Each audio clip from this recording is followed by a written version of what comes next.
There's something about the open road at night, when the headlights cut through the pitch-black void and the hum of the tires is the only sound keeping you company.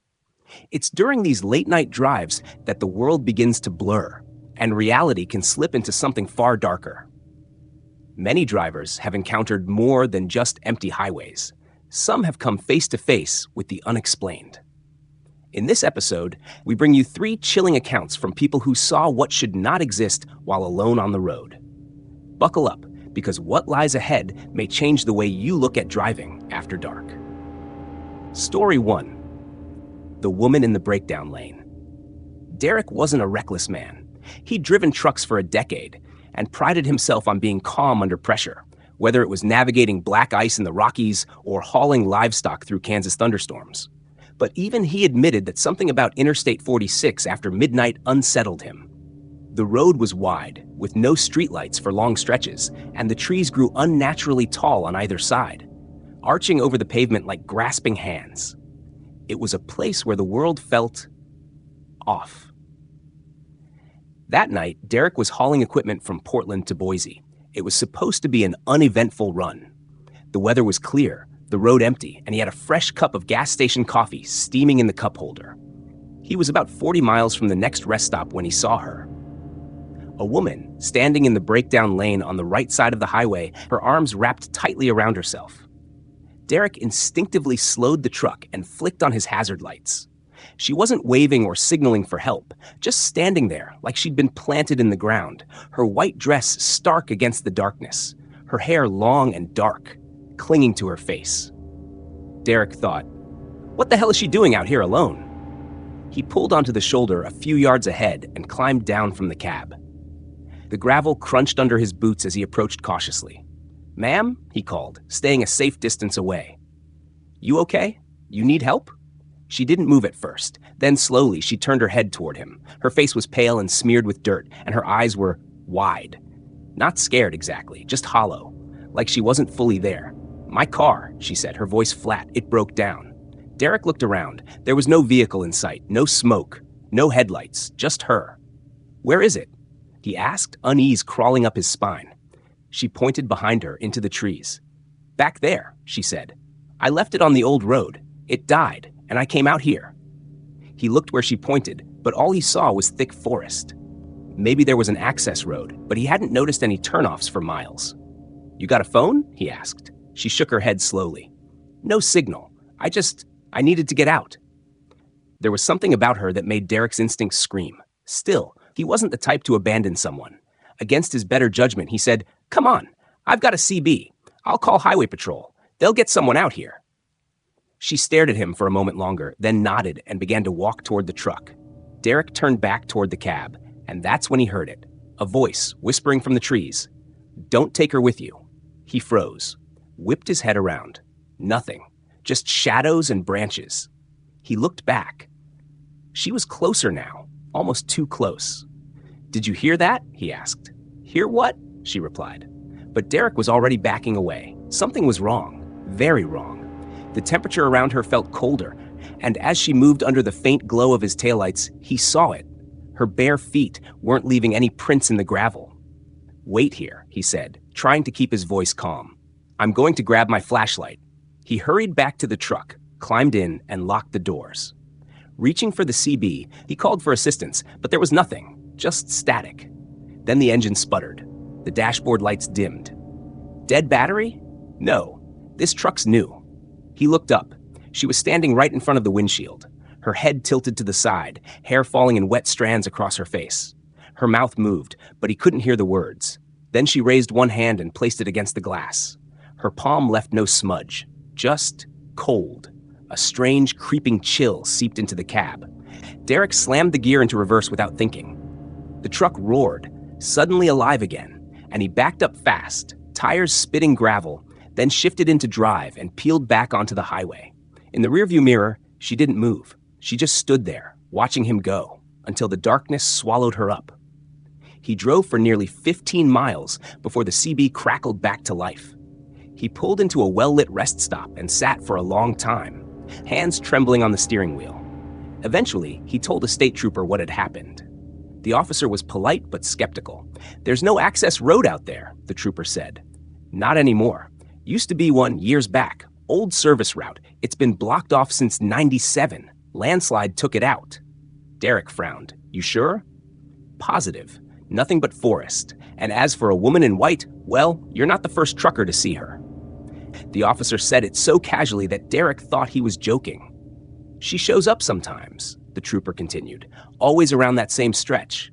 People stop to help, and she disappears. Or worse, couple accidents over the years. Guys swerved, said they saw someone in the road, but there was never a body." "What's her story?" Derek asked quietly. The officer sighed.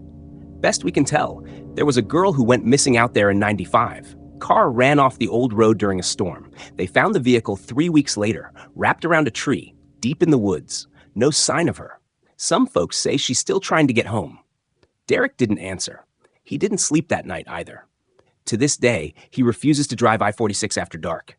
And if you ask him why, he'll just say, "Because I saw her, and I think I wasn't supposed to stop." Story 2, mile marker 313. Ethan Price was not a believer. Not in ghosts, not in fate, and definitely not in the dozens of roadside legends that floated around late-night trucker radios. He was a long-haul driver from Montana who'd seen enough of America's backroads to know most haunted highways were just stretches of pavement where people drove too fast or fell asleep at the wheel. But mile marker 313? That one was different. He first heard about it in a truck stop diner in New Mexico. A grizzled old driver named Rick was telling a new hire not to take Route 71 through the desert after 2 a.m. "You pass mile marker 313 and the desert watches," Rick had said, dead serious. "And sometimes it don't like what it sees." Ethan had rolled his eyes, muttering something about heat stroke and bad coffee, but Rick had leaned in and said, "You'll see. You all do eventually." 2 weeks later, Ethan's delivery route took him down Route 71. He didn't even realize it until he passed a small green sign, mile 310. He remembered Rick's words, but shook them off. "Just another ghost story," he muttered. The desert stretched out endlessly on both sides, miles of dry earth, withered shrubs, and towering rock formations carved by centuries of wind. The road was empty, the stars painfully bright, and the air still as death. Then he passed mile marker 313, and his radio died. Not static. Not a pop, just nothing, like it had never been turned on. He fiddled with the dial, checked the wires. The screen was still lit, but there was no signal, no music, no CB chatter, not even the faint hum of white noise. And then came the headlights. They appeared in his rearview mirror out of nowhere, 2 perfect white beams growing brighter and closer fast. Ethan frowned.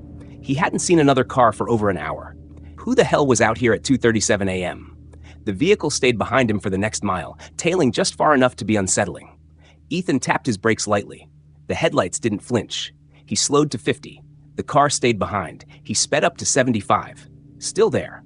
Then, without warning, the lights blinked off. Gone. He slammed the brakes and twisted around in his seat. Nothing. No vehicle. No glow on the asphalt. No sound. He was alone. For a moment, Ethan just sat there, heart pounding. Then he cursed and pushed the accelerator, trying to laugh it off. "You're tired, that's all.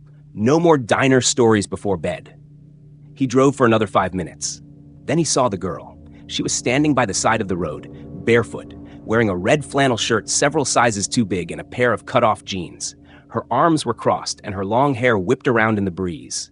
She didn't wave, didn't move, just stared straight ahead. Ethan slowed as he approached. He didn't want to stop, but something in him made him do it. She didn't approach, didn't speak, just stood there as if waiting for him to make the first move. He rolled down his window a few inches. "You all right?" he called. Nothing. "Need a ride?" Still nothing. He looked down to check the time on the dash. When he looked back up, she was gone. No footsteps, no sound of movement, just vanished. Ethan froze. His palms were slick with sweat now, and the air in the cab felt stifling. He threw the truck into drive and peeled away, glancing in his mirrors every few seconds. The road twisted and dipped through the desert, shadows lengthening unnaturally under the moonlight. He passed mile marker 314, and suddenly, the world felt normal again. His radio crackled to life. The CB buzzed. The cool night breeze filtered in again through the vents. And yet, Ethan didn't feel relief. He felt like he'd been watched. Like something had crawled into the truck with him and decided to stay quiet, for now. He made his delivery in Tucson without incident. Didn't tell anyone what had happened. Didn't need to. Because 2 nights later, while fueling up at a rest stop, he heard another driver talking on the phone. "Man, I passed mile 313 last night. Swear I saw someone standing out there. Thought it was a mirage till the radio cut out." Ethan walked away before he could hear the rest. Over the next month, he avoided Route 71 completely, took longer routes, spent more on gas, didn't care. He figured if he kept away, it would leave him alone. But that's not how mile marker 313 works. It follows. The next time it happened, Ethan wasn't even in the Southwest. He was in Nebraska, cutting across farmland under a pale blue dusk. He checked the map. His route was clear. No desert, no Route 71. Then he saw it. A green metal sign on the right shoulder of the road, mile 313. He slammed the brakes so hard the truck fishtailed, nearly jackknifing across both lanes. When he came to a stop, the sign was gone. Just cornfields, rustling, empty road. His heart thudded in his throat. Later, he checked the local highway maps. There was no mile marker 313 on that stretch of road. He didn't drive for a week after that, but it kept happening. No matter where he went, it found him. He'd turn onto an unfamiliar road, and there it would be, mile marker 313. Always the same green sign, always the same number. Sometimes he'd see the girl too, in gas stations, at diners, reflected in mirrors, never speaking, always watching. He began to sleep less, eat less. He scribbled down times and places, tried to make a pattern. There was none. Some drivers said it was a curse.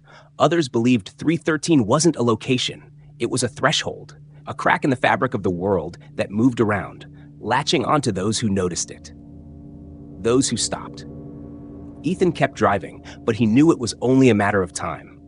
The last journal entry found in his cab read, open quote, "I saw the sign in my driveway tonight. I haven't driven in days. It's here now. I think when you stop at 313, something starts following you. I think it's learning to find you even without the road. I saw her standing by my bed last night. She smiled." Close quote. Story 3. Headlights in the fog.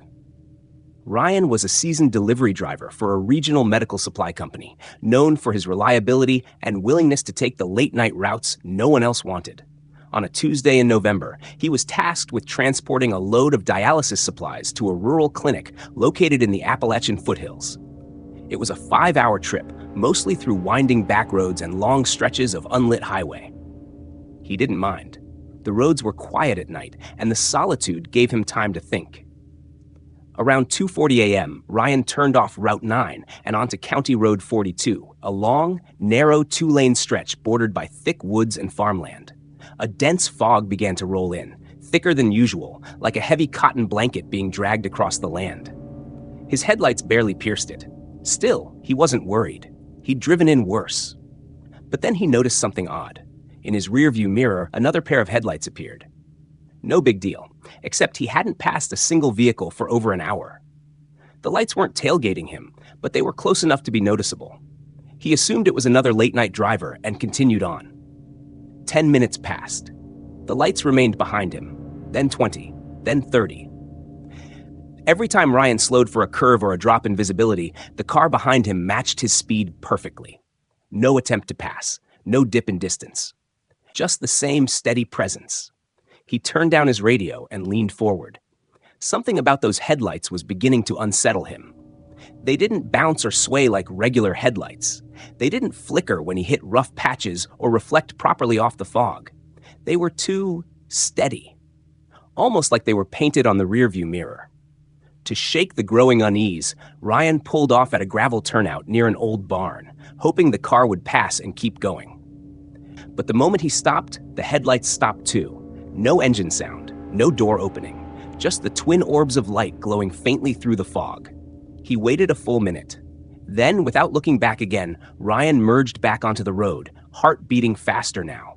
The moment he accelerated, the lights followed. Same distance, same speed, no variation, like they were tethered to him. At 3:16 a.m., Ryan approached a fork in the road where County Road 42 split. He veered left toward a more remote route that would add 20 minutes to his trip. The headlights followed. Now breathing heavily, Ryan decided he needed to confront whoever this was. He pulled off again, this time in front of an old boarded-up church that looked abandoned. He turned off his engine, stepped out of the truck with his flashlight, and began walking toward the vehicle behind him. Only there was no vehicle, no sound of tires on gravel, no door opening, no headlights, just thick fog. He stood frozen. His truck was the only vehicle on the road. The lights were gone. As he turned back toward his truck, a sudden blast of cold air rushed past him. Something whispered in the fog, high and guttural. He didn't understand the words, but the tone sent an immediate, primal chill down his spine. Ryan scrambled back into the cab and slammed the door shut, fumbling to start the engine. The ignition took longer than usual, coughing to life only after the third try. He floored it, speeding down the deserted road with trembling hands. But after less than a mile, the headlights returned. This time, they weren't behind him. They were in front, hovering, not attached to any car. They floated midair, level with his windshield, flickering unnaturally like lanterns in the fog. Ryan swerved, narrowly missing a ditch, and the lights vanished again. He didn't stop again after that. He kept driving until he reached the clinic, arriving over an hour later than scheduled. The staff noticed his pale face and shaking hands, but didn't pry. He didn't offer any explanation. On the way back, daylight had broken, the fog had cleared, and the road was empty.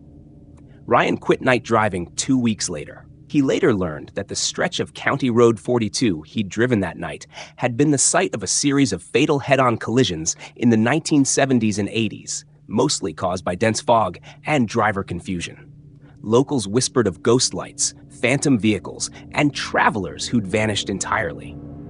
A few old-timers claimed to have seen floating headlights just like the ones Ryan described, always appearing in the thickest fog, always following. They called them the Lost Beams, and according to legend, they didn't just follow, they led, off the road, into the woods, to the places no one came back from. Whether it's an empty lane where a figure shouldn't be, a mile marker that bends reality, or headlights that seem to drift without a source, these roads hold more than just asphalt and paint. They carry echoes, shadows, and secrets that don't sleep when the sun goes down. So next time you're driving late at night, alone on a stretch of highway with no end in sight, keep your eyes on the road, but don't forget to check your mirrors. Something might be following you, and it may not be human.